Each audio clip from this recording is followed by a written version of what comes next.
Hi guys, welcome to my channel. In this video, we will talk about how to learn from your failures. So make sure to watch the full video. Why do people avoid the lessons of failure?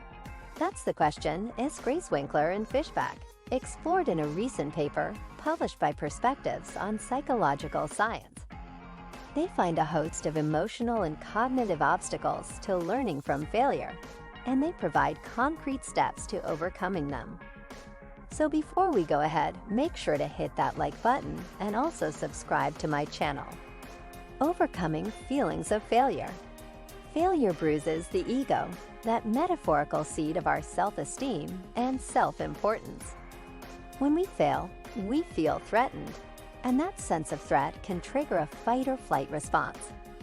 Fight in the context of failure looks like wholesale dismissal of the value of the task, or criticism of the people involved, or the unfairness of the situation you faced. However, flight might be the more. Hi guys, welcome to my channel. In this video, we will talk about how to learn from your failures. So make sure to watch the full video. Why do people avoid the lessons of failure? That's the question S. Grace Winkler and Fishback explored in a recent paper published by Perspectives on Psychological Science. They find a host of emotional and cognitive obstacles to learning from failure, and they provide concrete steps to overcoming them. So before we go ahead, make sure to hit that like button and also subscribe to my channel. Overcoming feelings of failure. Failure bruises the ego, that metaphorical seat of our self-esteem and self-importance. When we fail, we feel threatened, and that sense of threat can trigger a fight or flight response. Fight in the context of failure looks like wholesale dismissal of the value of the task, or criticism of the people involved, or the unfairness of the situation you faced. However, flight might be the more. Common response to failure. When we flee failure, we disengage our attention from the task that threatens our sense of ourselves as effective people. In a series of 6 experiments published in 2020, Halvir Stastad, Roy Baumeister, and Michael Ant randomly assigned participants to receive good or bad feedback on a cognitive test or academic performance. They found that participants who initially failed at a task predicted that succeeding in the future would make them less happy than it actually did, and they tended to dismiss the goals of the tests. The researchers coined the term sour grapes effect to describe this kind of response. How do we make failure less threatening to the ego? Research offers a few suggestions. Observe other people's failures. In their paper, S. Grace Winkler and Fishback propose removing the ego from failure as much as possible by looking at other people's failures first, before you take on a task yourself. In one of their studies, half of participants got lessons from other people's negative results in the facing failure game before playing it themselves, and learned more from those failures than they did from their own. In other words, when you set out to learn out to ski, it will probably help to watch YouTube videos about common mistakes before you hit the slopes yourself. It may also help to write about the failure in the third person or from the point of view of a future self who is looking back on the failure. Get some distance. If negative emotions are getting in the way of your understanding, they also suggest trying self-distancing techniques.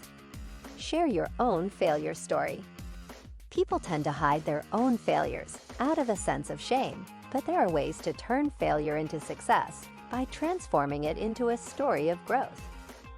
In a series of 2018 and 2019 studies with Angela Duckworth, S. Grace Winkler, and Fishback asked people to turn failures in different domains like work, fitness, or school into inspirational stories for others. This often fueled success down the line. High school students who shared failures with middle school students went on to get better grades than those who didn't reframe their failures. Middle schoolers who gave advice to elementary school students later spent more time on homework. How can adults apply these insights to real life? If you're a manager, for example, Consider sharing your mistakes with employees in helping them improve their own performance, which will help them, as well as you, learn from failure. Recognize your successes. There are other ways to shore up your own ego. Studies consistently find that experts are better able to tolerate failure in their fields, in part because they have a past history of accomplishment and future predicated on commitment. In a 2014 experiment, 7th grade teachers paired constructive criticism with encouraging notes that reminded students of the ability and skill they'd already demonstrated in class, which led to better grades in the future. Studies suggest teachers can also reframe failure as success by making learning the goal, as one 2019 study found. This insight can obviously be applied to the workplace as well.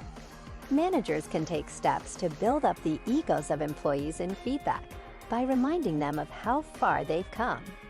They can also make learning one of the goals of any project to encourage progress away from any missteps. Feel the disappointment. If all else fails, try just feeling sad over your mistakes and defeats. There is a great deal of research suggesting that sadness evolved as a response to failure and loss, and that it exists in order to encourage us to reflect on our experiences. Sadness seems to improve memory and judgment, which can help us to succeed in the future. Regret can actually sharpen motivation. When children reach the developmental stage when they can experience regret, suggests one 2014 study, they're more likely to learn more from failure. Thinking beyond failure. Beyond the emotional challenge to our ego, failure also presents a cognitive challenge, meaning that information from failure can be harder to process than successful experiences. Whereas success points to a winning strategy, from failure people need to infer what not to do. Right, Iskries Winkler and Fishback.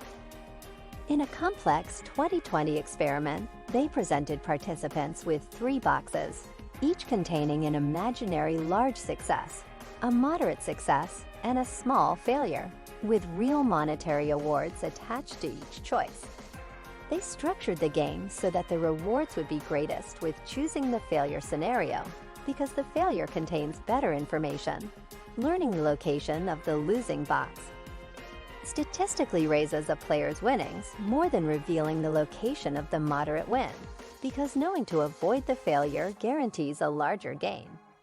The results: 1/3 of the participants were not able to see that the imaginary failure contained better information, which would ultimately lead to more money for them.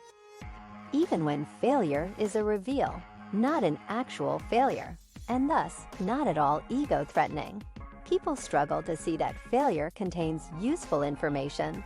They write. What do you think of our video? Let me know in the comments section below. If you enjoyed this video, make sure to hit that like button. Also, subscribe to our channel before you go. Thank you for watching.